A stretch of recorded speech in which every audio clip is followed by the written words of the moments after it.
fait 10.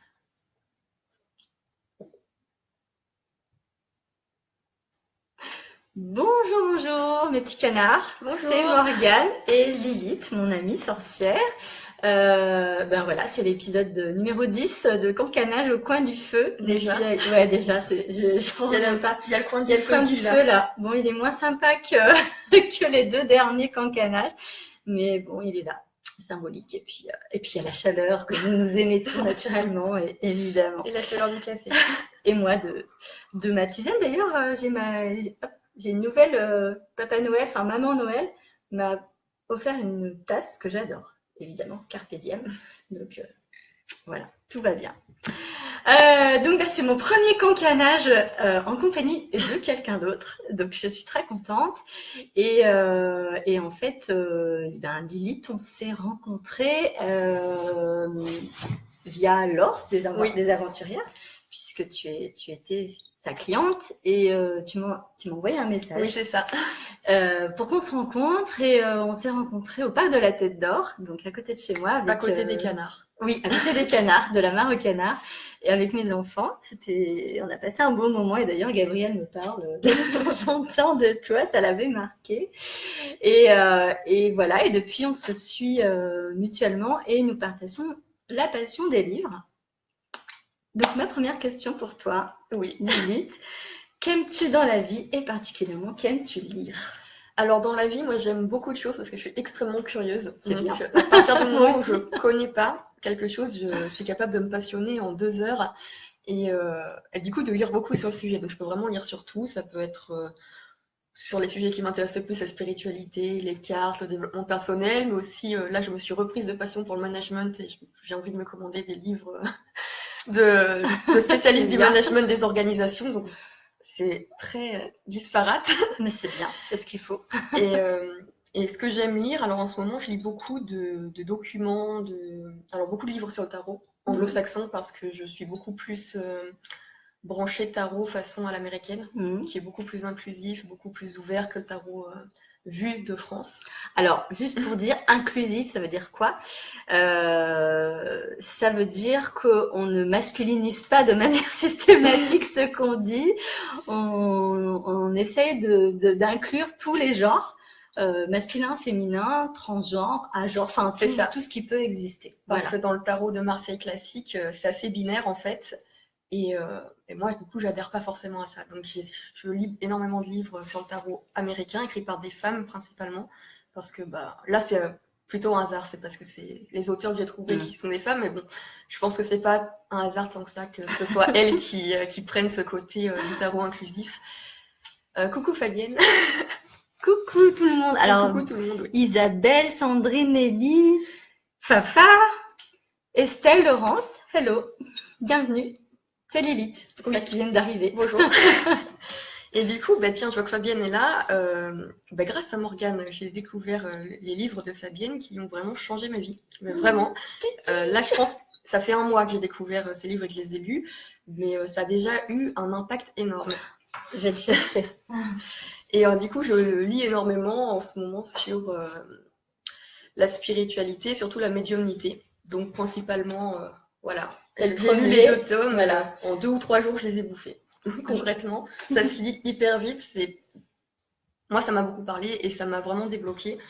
Et après, je lis pas trop de fiction en ce moment, à quelques exceptions près, mais j'aime bien aussi. En fait, c'est pareil, dans mes lectures, j'aime vraiment de tout. À partir du moment où le sujet m'intéresse et comme tout peut m'intéresser a priori. Après, ça veut pas dire que je vais être d'accord avec l'auteur, mais je cherche à comprendre. Alors, quand j'ai invité Lilith, je lui ai demandé d'amener des livres, évidemment. Voilà. Comme si j'en avais pas assez chez moi, bien sûr. Il n'y a jamais assez de livres.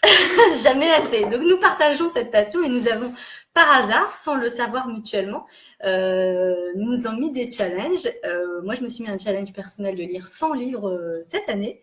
Et toi, Lilith? 70. Donc, et c'est pas une compétition, hein, mais je pense, c'est un truc de soi à soi. Donc voilà, c'est bien commencé, je crois, pour toi. Et puis pour moi aussi, j'en suis à 4 déjà. Donc Oui, ça va, ça avance Oui, bien. puis je lis plusieurs livres en même temps, donc de temps en temps, tac, tac, tac. Après, moi, j'ai la chance de lire très vite. Enfin, c'est pas une chance, c'est que je lis depuis que j'ai. Alors, j'ai appris à lire toute seule parce que je m'ennuyais en maternelle. J'adore. Et du coup, j'avais appris à lire les livres qu'il y avait. Donc, c'était des livres Hello Kitty à l'époque. Et, et du coup, je lis depuis cette époque-là. Donc, et je passe ma vie à lire depuis cette époque-là. Donc, je lis très, très vite. Oui, non, mais ça me va, je lis très vite aussi. Est-ce que tu veux bien nous montrer ce que tu as amené? Parce que ça me fait envie. J'en ai sélectionné que 5. J'en ai sélectionné 3 qui datent de mon adolescence, mais qui m'ont vraiment marqué, et 2 qui sont récents, que j'ai lus récemment. On va commencer par les livres de l'adolescence. Alors, on va commencer par celui-ci.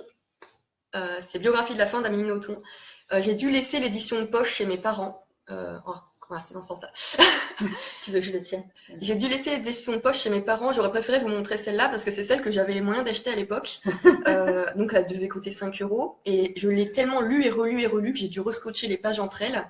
Et j'étais allée à Paris, au Virgin Megastore. À l'époque, Virgin, ça existait encore.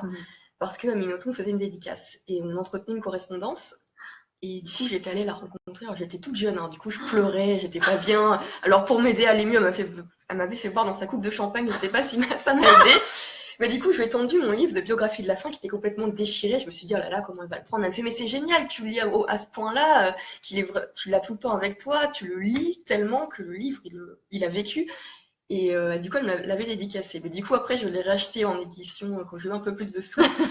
C'est vraiment un livre qui m'a marqué. Alors, Amélie Nothomb, j'aime plus trop ce qu'elle fait maintenant, j'adhère moins. Mais jusqu'à Biographie de la fin et 2-3 livres encore après, ça m'a vraiment bouleversée. La métaphysique des tubes, moi qui est un de mes livres préférés. J'ai découvert avec stupeur et tremblement au lycée parce qu'il y avait une fille qui était en terminale, moi j'étais en seconde, elle le lisait. Et j'avais vu la couverture, ça m'avait intriguée et je l'avais acheté. Et puis à partir de là, ça a été une grande passion et j'avais écrit du coup à Amélie Nothomb pour lui dire ma passion pour ses livres. Et elle m'avait répondu, j'avais été surprise, elle est très accessible. Elle est un peu...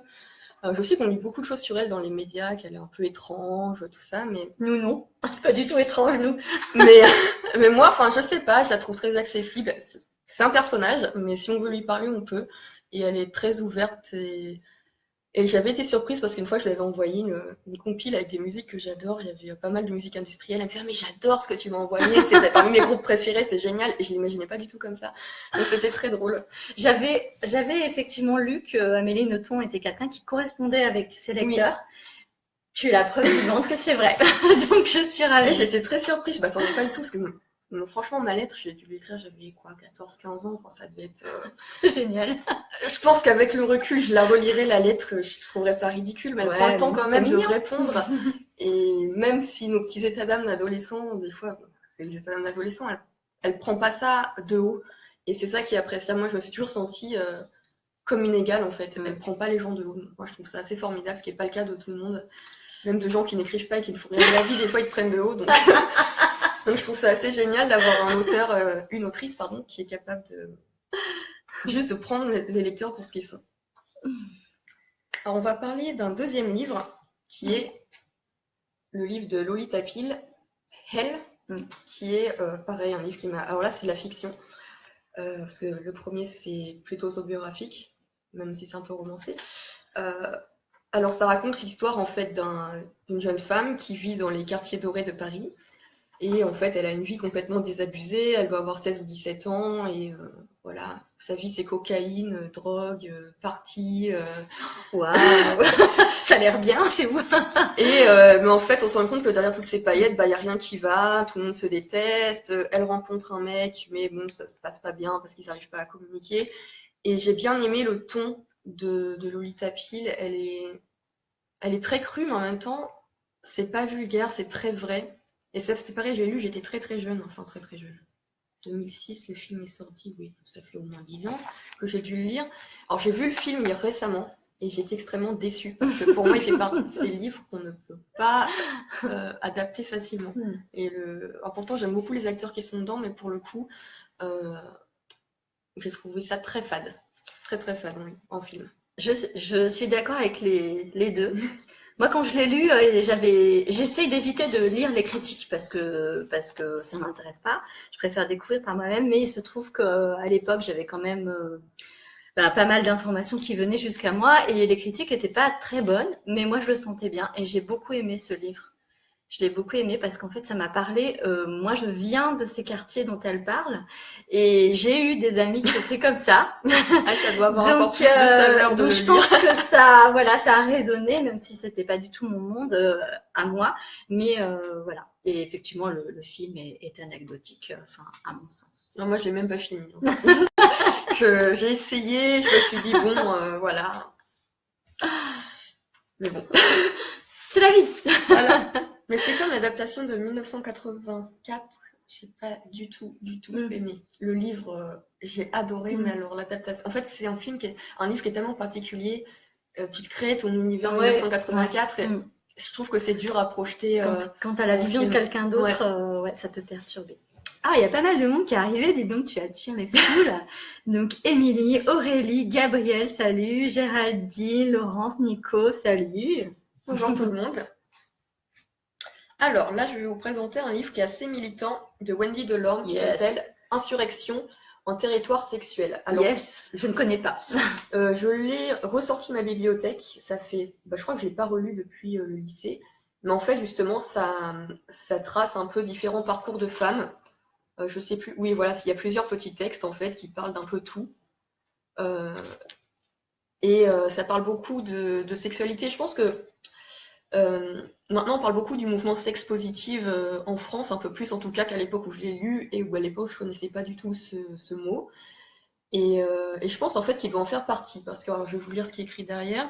Avec une élégance consommée dans l'art de provoquer, des fictions d'une verve et d'une force et d'une fraîcheur entraînante qui tracent les contours d'un manifeste sexuel et politique.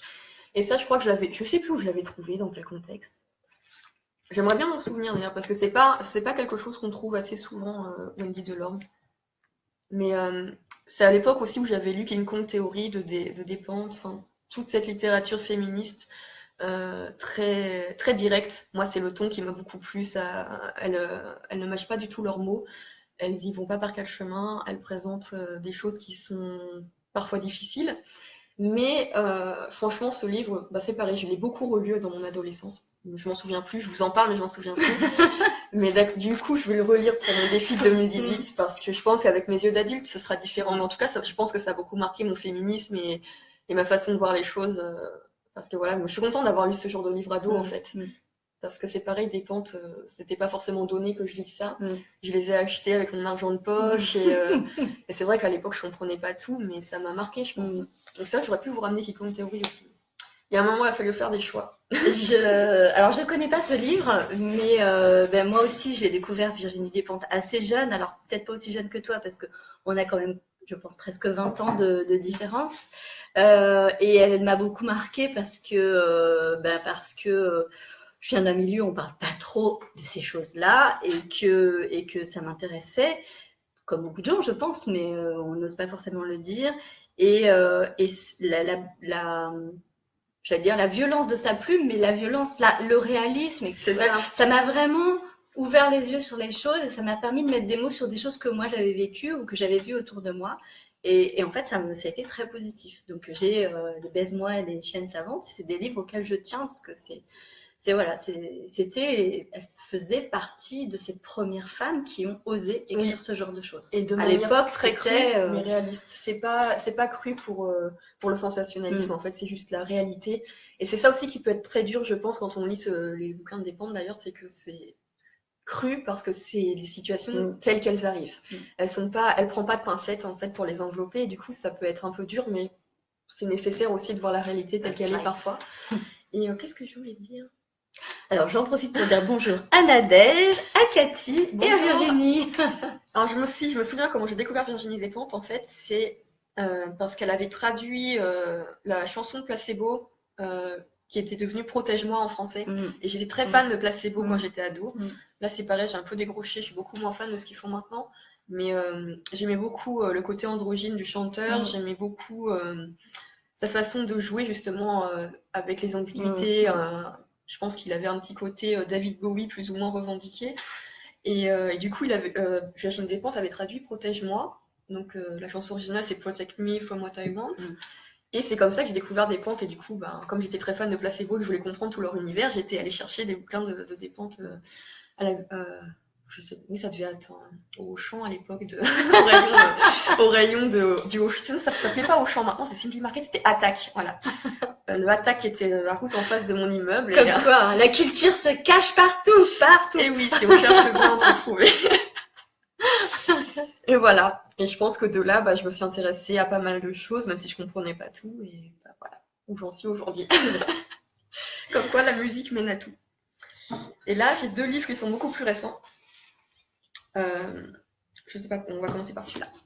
Donc, on va rester dans les livres inclusifs. Et celui-ci, il est écrit par une... Alors, je crois que la personne qui a écrit ce livre se genre au masculin. Son prénom, c'est Cordelia, mais j'ai vu que sur ses réseaux sociaux, il parle au masculin. Donc, je vais essayer de ne pas mégenrer. Mais du coup, donc, Cordelia a écrit ce livre qui parle du parcours de 2 adolescents, Salah et Gabriel, qui sont dans un internat. Et on les suit jusqu'à peu près l'époque jusqu'à l'époque du mariage, où ils sont en âge de se marier, donc à peu près 10 ans, 15 ans après. Et en fait, on voit le parcours de 2 personnes. Pardon. C'est pas grave. Si l'as abîmé, je le rachèterai. Non, mais c'est pas grave. Moi, ça me dérange pas les livres abîmés, ça va, ils ont vécu. Mais je t'ai coupé. Alors, je sais plus où j'en étais. Oui, donc on a 2 ados. Oui, 2 ados, on suit leur parcours et un des deux au départ et qui devient une des deux en fait est transgenre. Donc c'est une femme trans qui passe de homme à femme. Et donc on voit en fait le parcours un peu difficile de la transidentité. Et on voit aussi les 2 points de vue, c'est-à-dire qu'il y a le récit qui est fait à la 3e personne quand on parle de Salah. Et on a le journal intime de Gabriel. Et je trouve ça hyper intéressant. Alors, c'est un livre qui est assez violent parce qu'il y a quand même des choses qui arrivent aux personnes trans qui sont décrites dans ce livre. Mais on voit aussi tout le processus psychologique de la victime qui ne se rend pas compte qu'elle est victime, qui pense qu'elle mérite le mal qu'on lui fait, qui pense qu'elle n'est pas normale. Et je pense que c'est un livre qu'il faut faire lire aux ados. Même quand on est adulte, on peut le lire, mais il faut le faire lire aux ados parce que la transidentité, la quête aussi de l'orientation sexuelle, c'est pas des questions évidentes qui sont pas toujours bien traitées non plus à l'école quand on a des informations sur ce que c'est la sexualité. Enfin, c'est très sommaire, je sais pas ce qu'ils font maintenant au lycée, mais bon, moi à l'époque ça m'avait rien appris. Heureusement justement je me suis intéressée à des auteurs comme Despentes, Wendy Delorme, tout ça pour apprendre des choses quoi. Et donc mon ami Gabriel pour la transidentité et aussi les différentes orientations sexuelles, tout le travail de Cordelia est vraiment exceptionnel. Vous pouvez aller voir sa chaîne qui s'appelle Princesse. Moi je pense qu'on vous mettra le lien, ce sera plus simple. Oui. Où il parle de tout ça justement. Du coup il incarne deux personnes, une femme, un homme. Et je trouve ça très drôle parce que justement, pareil, un peu à la manière du livre Mon ami Gabriel, les 2 personnages ont 2 points de vue différents et c'est un peu schizophrène, mais c'est très drôle, c'est très bien fait et ça informe vraiment très bien. Donc je peux que conseiller. Alors moi j'ai pas lu ce livre, mais je suis Cordelia depuis quelques années. Alors pas sur sa chaîne YouTube, mais sur son blog. Oui. Je crois qu'il est plus ou moins arrêté. Donc son blog est ou était, je ne sais pas où ça en est, Mademoiselle Cordelia. Et c'est un blog de lecture et d'écriture, donc avec des chroniques de livres, des articles sur l'écriture, etc. Et j'avais vu la sortie de ce livre et effectivement j'avais envie de le lire. Donc quand Lilith m'en a parlé, je lui ai dit est-ce que peut-être éventuellement tu pourras me le prêter en échange, je lui prêterai des livres, évidemment. Et le dernier, donc un livre que tu auras plus tard. Oui, sinon j'achèterai. Donc ça, c'est un livre que j'ai offert à mon conjoint, évidemment, je ne peux plus m'empêcher de le lire. C'est obligé, on ne peut pas offrir un livre et pas le lire, enfin, ça n'existe pas. Et en fait, je me suis vraiment, presque littéralement, pissée de rire. tellement j'ai ri en fait. Donc Nora Mzaoui a écrit ce livre 30 ans, 10 ans de thérapie. Et donc elle raconte du coup ses tranches de vie avec son psy, ses amis. Et alors là, c'est pareil, c'est sans langue de bois. Hein. Donc elle est, je pense que certaines personnes pourraient dire que c'est un humour un peu oppressif. Mais moi, je trouve ça très très drôle. Donc elle clash un peu tout le monde, les réunions d'anciens élèves du lycée, les gens qui sont devenus banquiers, les gens qui vont en vacances au ski, tout le monde en prend Ah zut, on va en vacances au ski bientôt. Pour la première fois depuis je sais pas combien de temps. Non mais tout le monde en prend plein la gueule, c'est trop drôle. Et alors moi, ça m'a rassurée de lire ce livre parce que en fait, des fois, je me sentais un peu seule. Et en fait, je me suis rendu compte que, bah, on dirait moi sur la pochette du livre. Bah, tu sais que quand j'ai lu le livre, c'est vrai. Oh purée, c'est vrai. c'est vrai que là, j'ai rangé ma frange, mais j'ai la frange aussi. Tu étais vraiment mais c'est destinée. Vrai que quand j'ai lu ce livre, je me suis dit, et j'ai même dit à mon conjoint, je pense que ça va te faire rire parce qu'on dirait les choses que je te dis à longueur de journée. Et non, ça m'a rassurée. Tu n'es pas seule. Et du coup, ben, ça m'a fait plaisir aussi parce que bon, d'un côté, j'ai un peu toute la famille et la belle famille qui est là, oui, il faut acheter une maison, il faut faire un enfant. Et je me suis dit, Nora Mzaoui, elle a 30 ans, elle est encore en train de galérer pour se louer un appart, elle a pas de mec, elle a pas d'enfant. Je me suis dit, je suis pas la seule. Et alors moi j'ai un mec, sûr. Mais j'ai pas forcément la volonté de fonder une famille, d'acheter une maison tout de suite, c'est pas dans mes projets. Du coup, je me suis dit, mais c'est bien, il y a d'autres gens comme moi. Ouais. Et je me suis dit, la prochaine fois, je sortirai ce bouquin. Ouais, je dirais, elle est humoriste, elle est connue, et elle aussi, elle galère. Il n'y a pas que moi. Et du coup, c'est un livre que, ouais, si vous avez envie de passer un bon moment, c'est pareil, j'ai bouffé en 2 jours. Je sais que je lis très vite, mais c'est vraiment très, très drôle. C'est plein de petits passages sur plein de sujets différents, donc on peut le lire un peu comme on veut. Il y a des illustrations dedans, j'adore les livres, il y a des illustrations. C'est une nana qui illustre dans Retard Magazine aussi. Je me suis rendu compte de ça en lisant le bouquin. Je me suis dit, mais non, merde, Wanda, ça me dit un truc ce nom. Et je me suis dit, mais c'est le style de Retard Magazine. Et alors, pour ceux qui ne savent pas, Retard Magazine, c'est le webzine où je publie mes retardoscopes, donc des horoscopes que je fais avec le tarot tous les mois. Et quand j'ai vu, du coup, des illustrations, je me suis dit, en fait, c'était vraiment fait pour moi, ce bouquin. C'est ton livre. Et du coup, Nora Mzaoui, elle dit qu'elle adore tout ce qui est spirituel. Elle est très attirée par l'astrologie, par le tarot. Alors du coup, je lui ai envoyé un message sur Instagram. Je te tire les cartes quand tu veux. J'ai pas encore eu de réponse. Mais quand j'ai vu ça, je me suis dit, je ne peux pas ne pas lui envoyer le message. J'ai vu le message, je l'ai vu. Je l'ai vu. Non, mais en fait, ce livre, c'est pas la peine de me le prêter, je vais l'acheter. Ouais, non, mais de toute façon, quand je le vois, rien. Non, c'est ça. Quand je le vois avec les illustrations, c'est typiquement le genre de bouquin qu'on a envie de garder. Ah, mais grave. D'ouvrir à un moment et puis présente l'illustration l'utérus sur pattes.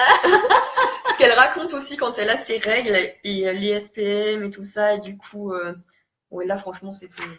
Là, j'ai vraiment kiffé ce passage. En plus, je l'ai lu au moment où j'avais mes règles. Oui, bien sûr. Évidemment. Je me suis dit, je vais passer un week-end de merde, donc je vais prendre un bouquin qui va me faire rire. Et quand j'ai vu ça, je me suis dit, c'est bon, je ne suis pas seule. Et ça fait du bien aussi de dire des choses comme ça sur les règles et enfin la vie d'une femme aussi, parce que on n'en parle pas beaucoup. Ouais, et on a de plus en plus, notamment Jack Parker avec son blog et puis son livre aussi. Je l'ai pas sur mon Kindle. Tu reviendras concaner. Ah, elle reviendra, Lilith. Oui, parce que je peux vous présenter toute ma bibliothèque comme ça. Alors, les illustrations, mais c'est pareil, je pense qu'on vous mettra le blog de... Oui, je mettrai tout. Mais pour vous donner le nom quand même, c'est Anna Wanda Goguzé. Je sais pas si je prononce bien, mais elle a un blog, donc... Je mettrai tout. J'ai pas mis avant parce que je voulais avoir la surprise, en fait. J'ai pas demandé quel livre c'était. Je voulais avoir la surprise. Je trouve que c'est plus drôle. Eh bien, écoute, merci Lilith. Merci à toi. Moi, je vais vous présenter quelques petites choses aussi, et notamment des livres que je vais proposer à la lecture. Je pense que ça fait partie de mes livres préférés. Même je pense pas, je sais que ça fait partie de mes livres préférés. C'est 2 livres qui ont vraiment été fondateurs dans ma quête d'identité, n'est-ce pas? Je les ai lus quand j'étais ado une première fois, et depuis je les ai lus 5 fois chacun, et je pense que bientôt je vais me faire la 6e. C'est Marion Zimmer Bradley, Les Dames du Lac. Hop. Et la suite, Les Brumes d'Avalon. On dirait le cavalier d'épée sur du Rider-Waite. Sur un tarot. Alors, ces livres-là, alors Marion Zimmer Bradley, c'est une autrice qui écrit beaucoup d'heroic fantasy. Personnellement, je ne lis pas d'heroic fantasy. Mon chéri, oui, énormément. Il en lit, je sais pas combien on a de bouquins, on en a absolument partout. Moi, pas trop. Mais là, c'est pas d'heroic fantasy parce que c'est une relecture féministe de la légende arthurienne. Donc la légende arthurienne, c'est le roi Arthur et les chevaliers de la table ronde qui partent à la recherche du Graal. Mais cette relecture a ceci de particulier que c'est une vision à travers les yeux des femmes. C'est-à-dire que les hommes, voilà, on part des femmes et les hommes sont évidemment là parce que nous ne sommes pas dans un monde où il n'y a que des femmes. Non, ça n'existe pas. Enfin, en tout cas, moi non. Mais c'est une vision féminine. Et quand je dis féministe, parce que c'est vraiment la figure, donc la figure de la fée sorcière Morgane est centrale dans ce livre.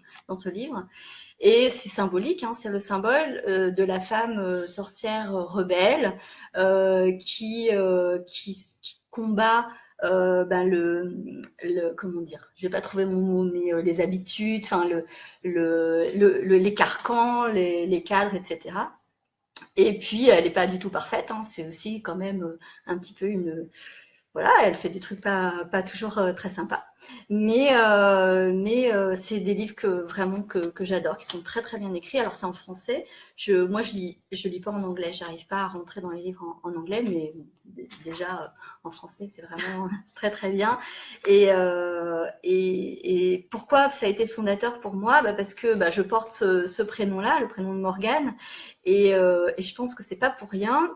Et ça m'a permis de comprendre que ce mythe de la sorcière Morgane, c'était intéressant parce que je viens d'une famille très catholique, très pratiquante, et elle, c'est le symbole du paganisme, donc des païens, donc l'antithèse de la religion catholique, enfin chrétienne et catholique. Donc je ne sais pas, papa, maman, dites-moi pourquoi vous m'avez donné ce prénom, mais moi je le prends comme un vrai cadeau. J'en dis pas plus parce que, comme d'habitude, je préfère laisser la découverte des livres, donc Les Dames du Lac et Les Brumes d'Avalon. Et alors pour la petite histoire, ces livres-là, je les ai depuis super longtemps. Je les ai lus, j'avais 15-16 ans, donc il y a 30 ans. Et un jour, dans une boîte à livres, une boîte à donner des livres, je les ai trouvés en double. Donc, je me suis retrouvée avec deux jeux et j'ai donné le deuxième jeu à ma copine Laure des Aventurières, justement. Je ne sais pas si elle les a lus, mais voilà. Et je te les prête. Et pour terminer, un petit truc un peu rigolo. Donc, comme je vous le disais, je prends beaucoup de livres dans les boîtes à livres. J'en mets beaucoup aussi. Dès que j'ai terminé des livres que je ne compte pas garder, je les mets là-bas, sauf si quelqu'un les veut. Et je prends des trucs au pif, mais vraiment au pif. Et j'ai pris ça. Alors ça, c'est le truc que jamais j'achèterais. Parce que franchement, ça fait trop années 70. Hein. La photo, elle est vraiment, on dirait, enfin voilà. Le titre est naze de chez naze. Et j'ai lu derrière, et donc le pitch, c'est trois sœurs dans les années 50, trois sœurs anglaises qui partent aux États-Unis. Et voilà, on n'en sait pas beaucoup plus, mais je sais pas, j'avais envie de le lire. Et en fait, c'est vachement bien. Le titre n'a rien à voir avec le livre. Je ne sais pas ce qui est passé par la tête de l'éditeur quand il a choisi ce titre. Et c'est un livre traduit, non? Oui. C'est peut-être le titre original a plus de rapport. Alors oui, tout à fait. Le titre original, c'est Too Much Too Soon. Et effectivement, ça correspond beaucoup mieux au livre. C'est un livre d'aventure. C'est l'histoire de ces trois femmes pendant 30 ans, donc années 50 jusqu'aux années 80. Et c'est intéressant parce que je trouve que c'est une période qui est pas très... qu'on ne retrouve pas souvent dans les livres, ce basculement entre les années 50 qui était avec beaucoup de carcans jusqu'aux années 80, on sait vraiment... c'est tout l'inverse. Voilà, l'explosion. Et on a ces femmes qui aiment, à qui il arrive plein de choses. Alors, c'est pas le roman du siècle, mais c'était juste pour la petite touche rigolote que, comme quoi, hein, faut pas toujours se fier aux couvertures et aux titres. Comme on dit, on ne juge pas un livre à la couverture. Exactement. Moi, je sentais que je devais le prendre, et je regrette pas. Il m'a beaucoup plu. Voilà. Donc celui-là, il va continuer à vivre. Je vais les donner à qui le voudra. Voilà. Alors, je vais lire les commentaires puisque je vois qu'il y en a. Alors, Frédéric, salut Fred. Les illustrations, je mettrai le nom exact. Donc Frédéric dit qu'elle a adoré, je pense que c'est les livres de Marion Zimmer Bradley. Lou, salut Lou. Il y a eu un film début 2000 qui s'appelle Les Brumes d'Avalon, qui a marqué mon enfance. Ah oui, d'accord. Ben, je le connais pas.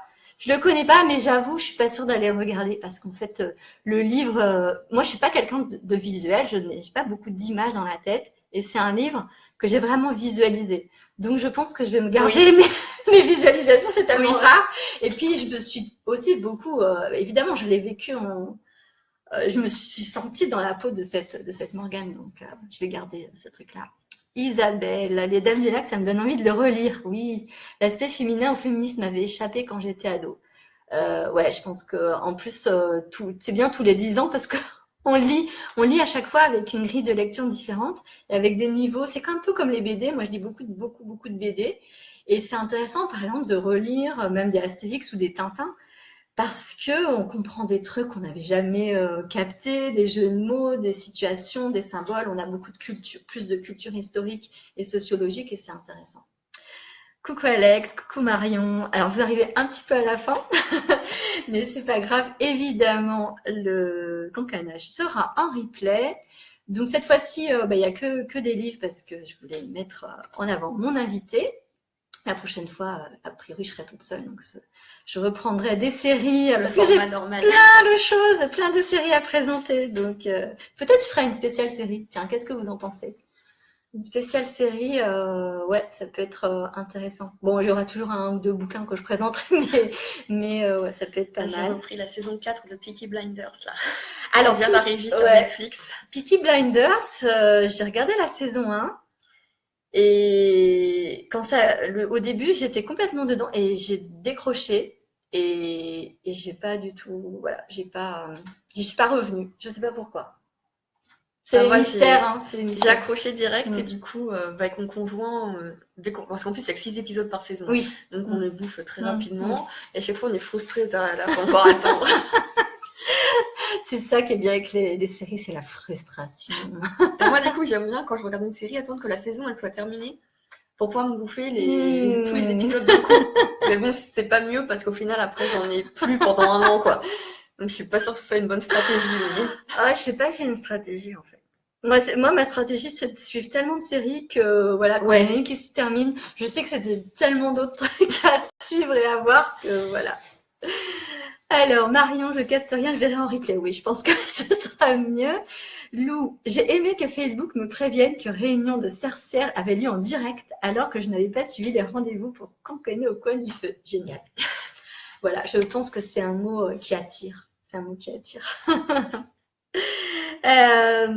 Bon, ben voilà. Est-ce que tu avais envie de partager autre chose? Moi, je m'étais fait une liste. Je vais la chercher justement parce que je m'étais dit, elle parle de séries, de musique. Vas-y. Je m'étais fait une liste. Oh, c'est une bonne idée.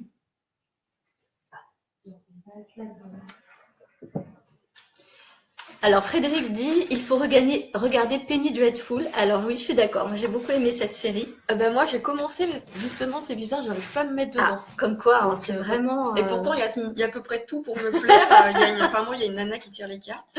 Oui, qui est jouée par Eva Green. Mais oui. Après, il faut peut-être que je réessayerai parce que je pense que ça vaut le coup. Ouais, puis il y a des moments, c'est comme les bouquins. Parfois, on commence un truc, on n'y est pas. Et tu le poses et puis tu reviens un peu plus tard. Et là, c'est bon. Tu sais pas trop pourquoi. Les séries, c'est un peu pareil. Moi, ça m'arrive aussi. Et du coup, on va parler d'une série qui est sur Netflix qui s'appelle QI. Et en fait, ça raconte l'histoire. Moi, je l'ai regardé parce que je cherchais une série française, pas trop prise de tête. Et je voulais que ce soit français parce que quand je regarde en VO, en anglais, des fois, j'ai du mal à me concentrer et j'étais pas dans le mood de devoir me concentrer. Et du coup, je me suis dit, tiens, un QI, série française, c'est courts épisodes de 20 minutes, moi ça me va parfaitement parce que j'arrive pas trop à me concentrer. Et en fait, ça retrace l'histoire d'une actrice porno qui décide d'arrêter le porno pour se lancer dans la philo. Et donc, il y a 3 saisons.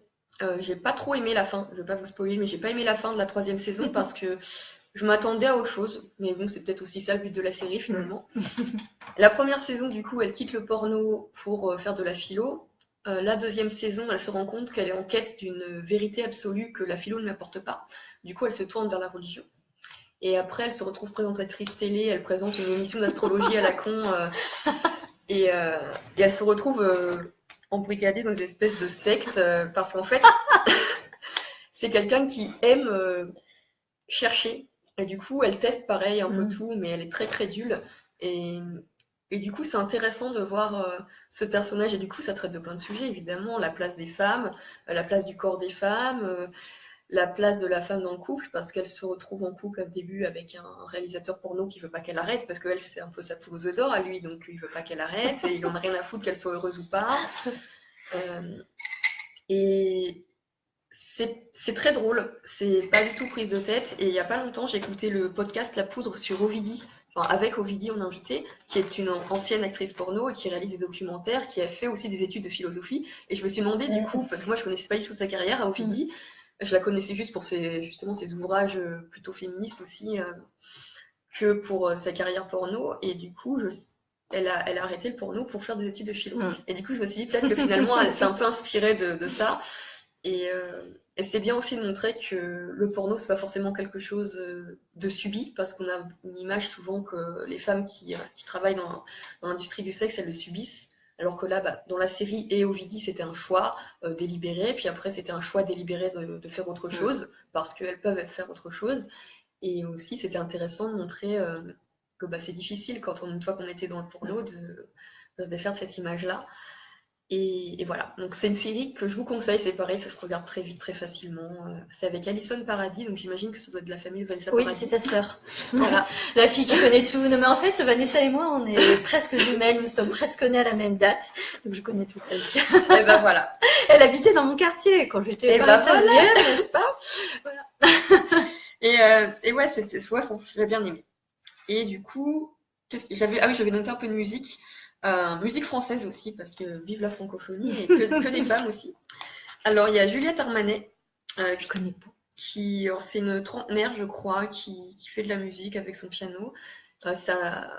Ça fait un peu chanson française, mais un peu avec le côté désabusé des trentenaires, je trouve, un peu nostalgique des années 90. On veut être des adultes, mais en même temps pas. C'est très très drôle. Et moi, la chanson que je préfère d'elle, c'est L'amour en solitaire, qui parle très subtilement de masturbation. Et c'est pareil, elle était dans un épisode de La Poudre. Juliette Armanet. Je l'ai pas écouté. Il faut que je l'écoute. Et j'aime bien aussi sa façon de voir les choses, de penser la musique. Allez écouter sa musique, allez écouter le podcast, ce sera mieux si vous découvrez par elle-même. Ensuite, il y a Cléa Vincent. Alors elle, je connais pas trop, mais je sais que j'aime bien écouter sa musique de temps en temps. Je connais pas trop son parcours. J'avais regardé un de ses clips, je crois que ça s'appelle Je m'y attendais pas. Et ça fait 13 années 90. Alors moi, du coup, comme j'ai grandi dans les années 90, ça m'a fait tilt tout de suite. C'est assez pop. Cette chanson-là, c'est un peu cliché, quoi. C'est un peu bubblegum, quoi. C'est genre, je m'attendais pas à rencontrer quelqu'un comme toi. Mais en fait, du coup, enfin, moi, je le prends pas du tout au premier degré. Et je pense pas que ce soit fait au premier degré. Et du coup, c'est pareil, c'est très frais, c'est très drôle. Ouais, ça fait du bien, en fait, parce que moi, j'aime bien écouter différents styles de musique, mais souvent, j'aime bien les choses qui me permettent aussi de pas me prendre la tête. Et souvent, d'ailleurs, quand j'ai remarqué ça, que ce soit les séries françaises ou les livres en français et la musique en français, j'aime bien que ça me prenne pas trop la tête. Que ce soit léger, je trouve qu'on a ce sens-là, qu'on arrive à parler de choses sérieuses, mais de manière légère. C'est pas forcément quelque chose que je vais chercher. Peut-être qu'ils le font bien, mais c'est pas forcément quelque chose que je vais chercher dans les productions anglo-saxonnes, par exemple. Alors que peut-être ils le font aussi bien, mais c'est pas ce que je cherche. Et pour terminer, Brigitte, je pense que là, Brigitte, tout le monde connaît. Enfin, en tout cas, c'est beaucoup plus connu, je pense, que Cléa Vincent et Juliette Armanet. Mais je les ai découverts avec leur premier album. Et tellement j'étais fan, avec une copine qui chante très bien à l'époque à la fac. On avait décidé de monter notre duo, mais bon, ça s'est très vite arrêté parce qu'on avait eu des vies différentes. Moi, je suis partie à Lyon, elle s'est installée à Paris. Voilà, mais du coup, on avait essayé de monter notre duo de meufs aussi. Elle m'avait invité chez ses parents à Dieppe. J'avais ramené ma guitare ukulélé, donc c'est une petite guitare de Yamaha. Prochaine fois, t'emmènes la guitare. Ouais. Alors, par contre, je peux plus trop jouer parce que j'ai les ongles longs maintenant. Oui, mais c'est pas grave. Mais ouais, en fait, et du coup, on chantait comme ça. On avait fait des reprises du coup de Brigitte. On avait fait des reprises de plein de Lady Gaga aussi. C'est énorme. Poker Face, Rita Lele, c'était très drôle. Et alors j'aime bien du coup leur côté, c'est pareil, à la fois très femme, très féminin, mais en même temps très féministe. Et ce que j'aime bien, c'est qu'elles ont un côté très sensuel dans leur musique, dans leurs clips, et que ça ne les empêche pas non plus de questionner la place de la femme mais aussi de revendiquer leur place de mère. La chanson Je veux un enfant, moi, elle m'a bouleversée encore plus en live. Et pourtant, moi, je vous dis, je suis pas du tout dans cette optique de maternité. Et pourtant, quand on les entend chanter, parce qu'en plus, je crois que ça raconte vraiment l'histoire d'une des deux qu'elle a vécue, c'est bouleversant, quoi, l'histoire de cette femme qui veut être mère et qui peut pas.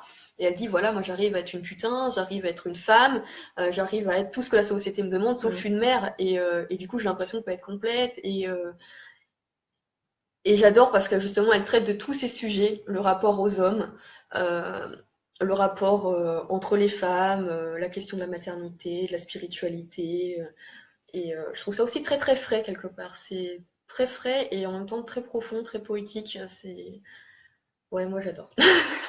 Bah, tu nous l'as bien vendu parce que, bon, moi je connais deux noms, mais pas plus. Et je vais aller découvrir tout ça. Et du coup, on m'a offert leur dernier album en vinyle que j'ai pas encore écouté en fait. Je l'avais pas écouté quand il est sorti et c'est ma belle-sœur qui me l'a offert en vinyle. Du coup, je me suis dit c'est bien, je vais pouvoir attendre. Je l'ai pas encore déballé en plus. J'ai pas eu le temps, donc je vais pouvoir me poser chez moi et l'écouter tranquillement. C'est bien, ça fait un deuxième Noël en différé. C'est ça. Ok, bah écoute, merci pour Merci toute à cette toi. découverte. Alors, je trouve ça génial de concaner avec quelqu'un d'autre. Donc, je lance un nouveau message. Si tu es à Lyon ou à Villeurbanne ou en région lyonnaise et que tu veux bien venir jusqu'à moi pour cancaner, présenter tes livres préférés, tes séries préférées, tes chanteurs préférés, ce que tu veux préférer, tes blogs préférés, ce que tu veux, you are welcome. Tu es le ou la bienvenue. Voilà, coucou Baptiste. Bon, tu arrives vraiment à la fin. Oui, là, il faudra vraiment regarder du départ. Mais c'est gentil de participer. Alors, Émilie nous dit j'adore la poudre. Oui, c'est vrai qu'on s'en lasse pas. Et moi, j'écoute que ça, là. Ça fait, je sais pas, une semaine, j'écoute vraiment tous les épisodes, les uns à la suite des autres. C'est ma drogue. C'est ma poudre à moi, en fait. Ben voilà, c'est ça. Et les deux sont en concert au Transbo cette année. Ok, alors moi, je suis pas très concert. Mon mari est très concert, il passe beaucoup de temps au Transbo. En plus, nous, on habite vraiment juste à côté. Là, on est à peu près à 10 minutes à pied. Donc, super pratique. C'est d'aller en concert à pied. Mais par contre, moi, je suis pas concert parce que j'ai du mal avec la foule et j'ai vite mal au dos. Donc, il faut vraiment, vraiment, vraiment que ce soit un groupe que je surkiffe et pour lequel je vais beaucoup danser. Parce que quand je danse, j'oublie qui est autour de moi.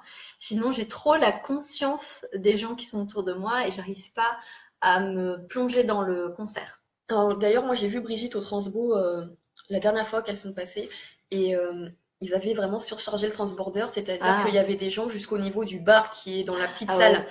Et du coup, c'était très dur de kiffer le concert parce qu'on n'avait déjà pas de place ni pour bouger ni pour voir la scène. Moi, comme je suis assez petite et menue, j'avais réussi à escalader les marches parce qu'en fait, c'était impossible de passer et à me mettre sur les marches. Mon conjoint m'avait un peu porté pour que je puisse voir un peu le concert, mais je pense qu'il a rien vu, donc très très peu. Et du coup, c'était pas appréciable. Et du coup, j'ai vu Brigitte repasser au Transbo, mais je sais pas si je vais y aller parce que si c'est la même chose et qu'ils vendent plus de places que ce qu'il y a dans la salle, bah c'est dommage. C'est pas cool.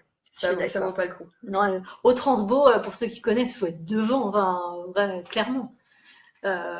Moi, j'ai fait des concerts devant et des concerts au fond. Il n'y a pas photo. Hein. Oui, malheureusement, moi j'avais vu Orelsan et Gringe, bah, du coup les casseurs flotteurs là-bas, et là la salle était pas du tout surchargée, on avait beaucoup de place pour danser, et du coup pour bouger, pour sauter partout, et du coup là oui ça valait le coup parce que bon j'étais plutôt au fond, mais au final comme t'es dans le son et que t'as de la place pour bouger c'est pas pareil. Que là Brigitte j'étais vraiment comme ça, il y avait plein de gens autour de survivre. Et comme j'étais tout au fond c'est pareil, enfin moi je voyais rien, je suis toute petite, donc enfin je suis pas hyper petite mais bon je voyais rien. Moi aussi je suis toujours devant le super grand, super baraqué. C'est ça, il y a toujours le type qui est énorme et qui fait que tu vois rien, qui se met devant toi. Messieurs, arrêtez d'aller au concert sérieusement. Il faudrait faire des concerts spéciaux pour les personnes de 1m60. C'est ça. Voilà. Je nous réserve des places. Je lance l'idée. Bon, et ben un grand merci. Merci d'être venu jusqu'à moi. Merci à tout le monde d'avoir regardé notre cancanage. Merci mes petits canards d'être là encore et toujours. Et puis comme d'habitude, cette vidéo je la mets sur ma chaîne YouTube et puis je réécoute systématiquement, donc je vais faire tous les liens et puis je mettrai en copie la présentation de la vidéo. Et puis peut-être, si besoin, j'en remettrai au prochain concanage. Voilà, si jamais il y en a qui sont occupés par ailleurs. À bientôt. À bientôt. Ciao.